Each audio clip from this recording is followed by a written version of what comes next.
Amados, vamos lá, vamos abrir a escritura em João, Evangelho de João, capítulo 14.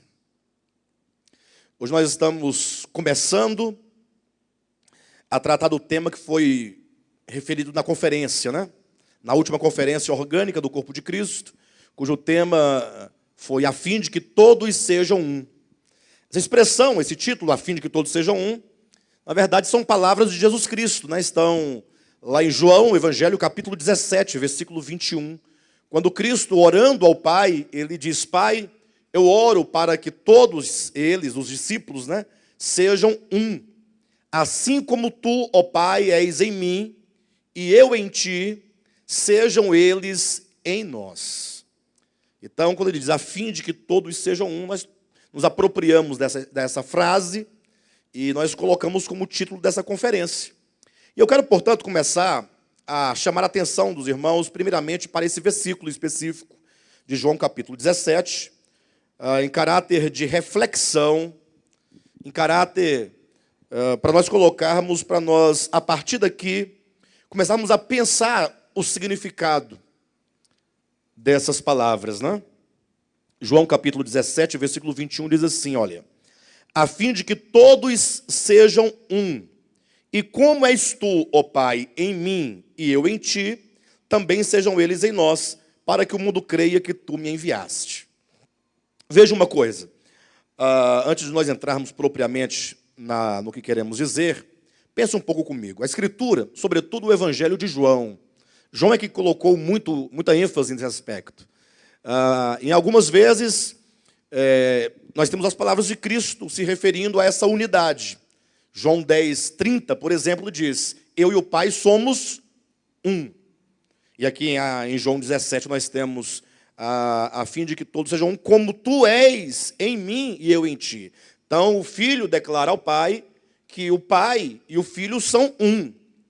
E ocorre que existe uma ênfase muito grande, historicamente falando, acerca da doutrina da Trindade.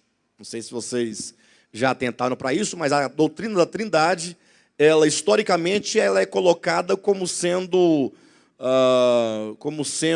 a prova de que aquele que assim crer na Trindade não é um herege. Ou seja, foi a própria igreja que colocou nesses termos que aquele que não confessasse o Deus Trino era um herege. Por isso, essa doutrina ganhou muita força na igreja ao longo de todos os tempos e até hoje é muito forte. Eu me recordo de uma experiência interessante, quando um jovem veio congregar conosco, isso tem bastante tempo, e aí ele teve uma comunhão comigo para saber se ele iria mesmo agregar-se à nossa congregação ou não. E depois de tudo que ele me perguntou sobre a igreja e tal, aí no final ele falou assim: não, eu acho que eu vou congregar com vocês. Só tem uma questão que, a depender da sua resposta, eu venho ou não congregar com vocês. Eu falei: o que é? Vocês creem na Trindade? Achei interessante a pergunta dele, porque ele perguntou como alguém, como um doutor, né, que está preocupado com esse conceito histórico sobre a Trindade. Enfim, eu respondi que nós críamos sim sobre acerca da Trindade, que não tinha nenhum problema, mas isso demonstra que mesmo pessoas leigas são afetadas por essa doutrina da Trindade.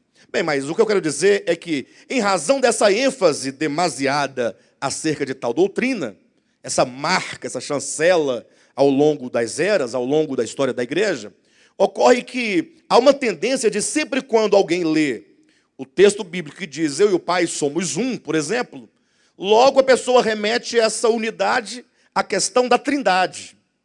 E é verdade que o Deus Trino, ele tem uma unidade tão perfeita que não se pode gerar uma divisão real entre Pai, Filho e Espírito Santo. Isso porque não podemos dizer que há três deuses, mas que o único Deus é o Pai, o único Deus é o Filho, o único Deus é o Espírito Santo. Eu não tenho como explicar isso para vocês. Mas o fato é que, nesse texto de maneira específica, João 17, Cristo diz que ele e o Pai são um. Porém, ele adiciona uma ideia que nos faz nos afastar da ideia de Trindade. Entendam, eu não estou negando a Trindade, eu estou apenas dizendo que nós devemos ficar atentos, porque quando diz, como tu és em mim, ó Pai, e eu em ti, como nós somos um, aquele se refere a um outro tipo de unidade.